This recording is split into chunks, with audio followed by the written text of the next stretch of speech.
Happy Wednesday, everyone. Hope you're having a great day. Hope you're staying out there and being safe.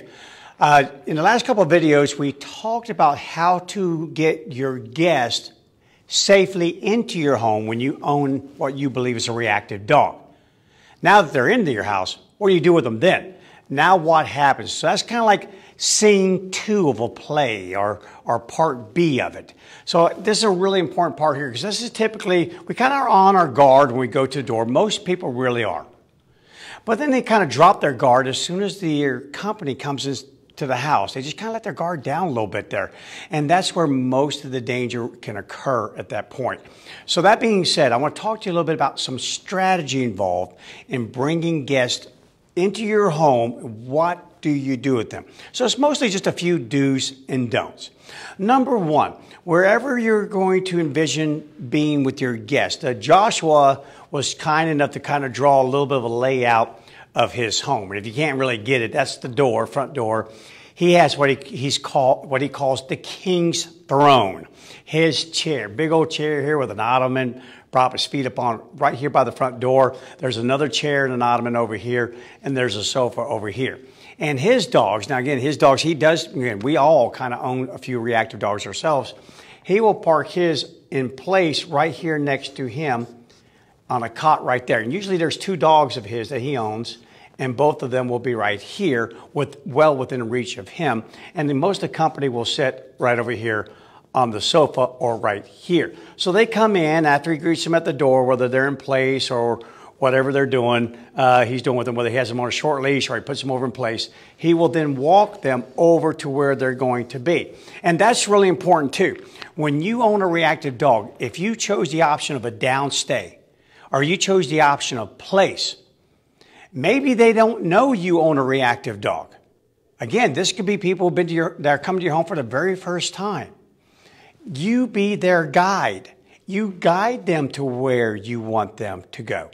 If it's into the kitchen, head off into the kitchen. If you're going to entertain them in this den or the living room, then don't let them sit here in the king's chair. Don't let them sit on this end of the sofa. And for sure, don't let them go right to the dog. Don't let them do that. You've got to keep this in your head because we usually invite them in. We get busy, we get distracted, and we're chatting away. And next thing you know, they're right here. They went, because again, I wrote already, or showed you yesterday in a couple of videos, this was the critical zone. Well, if you've told your dog to go to place, or if they're already in place, or they're already in a downstay, and you're going to the door, wherever they are, that's where the new critical zone is. So don't allow your guests to get near the critical zone. Guide them in. If you put your dogs up, let's say this is, I'm just going to call it a laundry room or whatever, and there happens to be another room right next to it. It's called the bathroom. Make sure that if they ask to use the restroom, you take them to where this door is. I cannot tell you how many interviews I did when writing the book, The Hammer. This mistake happened more often than what you'd believe. That the guest went to this room here, opened that door, and that's the door that released the dog because it's in close proximity of the bathroom door. So again, be their guide. If you're going to have your dog out, and there's times in which I definitely encourage you to do so because the dog's never going to learn that people are okay. They're never going to learn what are gestures made by humans that are not threatening unless they're around humans. Do you have to introduce a human into the scenario at some point? I just want it to be done as safely as possible. So that being said, from this moment here where they enter the door, you're still in training mode. You're still in protection mode of your guests. You're their bodyguard, so to speak. You guide them to where you want them to go. Keeping an eye on your dogs at all times, making sure that your training doesn't fail you. Until I absolutely know. I know this person coming to my home. I know what my dog's response is going to be. They'll usually be on a long line of some sort, so I've got some handy way to control them in case they blow off the cot. They break the behavior, and that can happen. I don't care how much you value yourself as a trainer. It can and it does happen.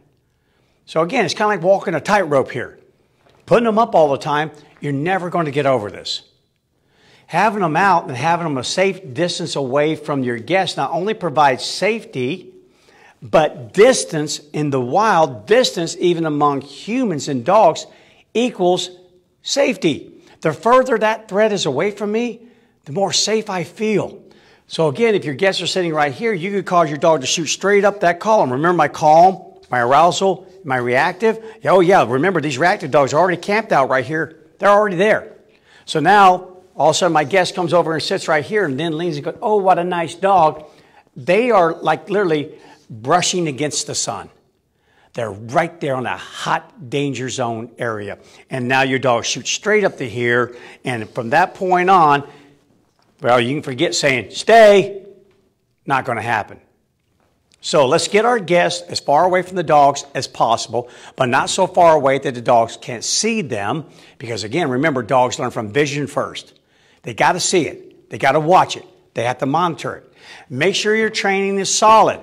Make sure we don't have them out if you're going to have some super excited moments while they're there. I cannot tell you how many times dogs are fantastic while everyone was sitting like this watching the football game. But then all of a sudden someone goes, oh, score! And that's it. Now they're immediately attacked. Even Captain just woke up from his nap right there and came over here. That's what happens. We jump up. We get excited. Dog doesn't understand that there was a touchdown scored. It's just some human went from a complete resting position, non-threatening, to full-on threatening.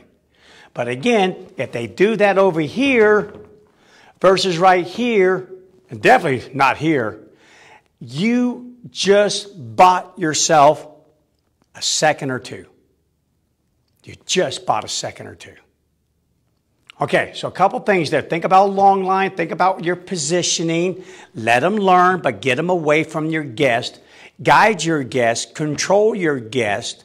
If you put your dog away, which I definitely recommend, there are times in which you're just going to be so distracted, or there's going to be really young children involved.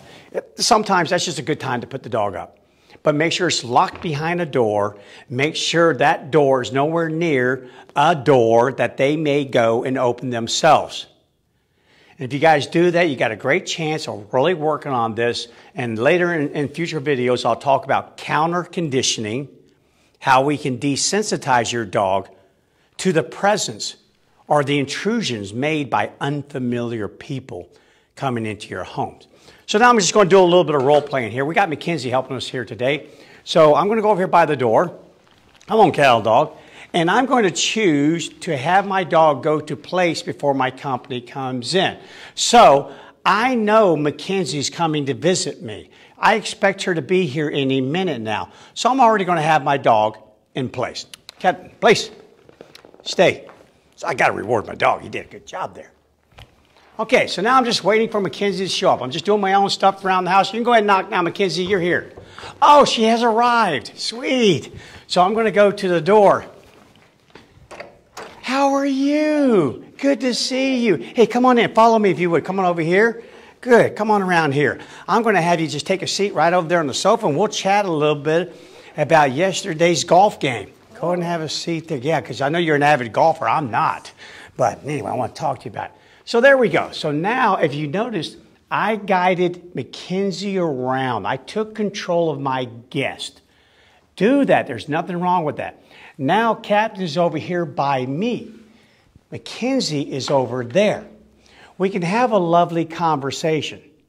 Be very careful about doing this. Well, you're not supposed to do this right now anyway, but coming over here and going, now, tell me about that game that you played. Because what happens now is I'm facing Mackenzie, I'm not facing my dog. And if your training is just not rock solid, and I do mean rock solid, you've not proved this out 50 million times before. Some gesture I make, something that I even do, could cause my dog to leave the cot and come over here to me. So again, don't do this either.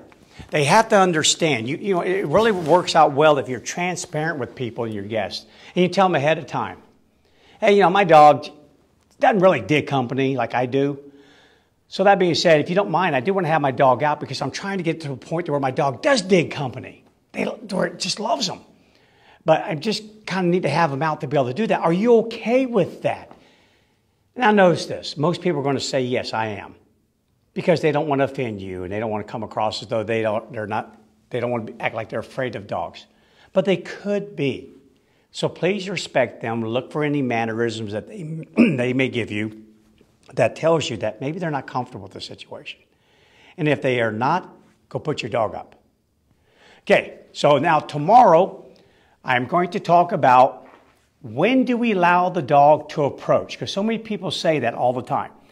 They say, Bryan, once my guests come in, once I got past the doorway of death, right there at the door, I got through that little channel, I got them in, they sit down, we start talking, now my dog seems to be fine with them. And many, many, many dogs are.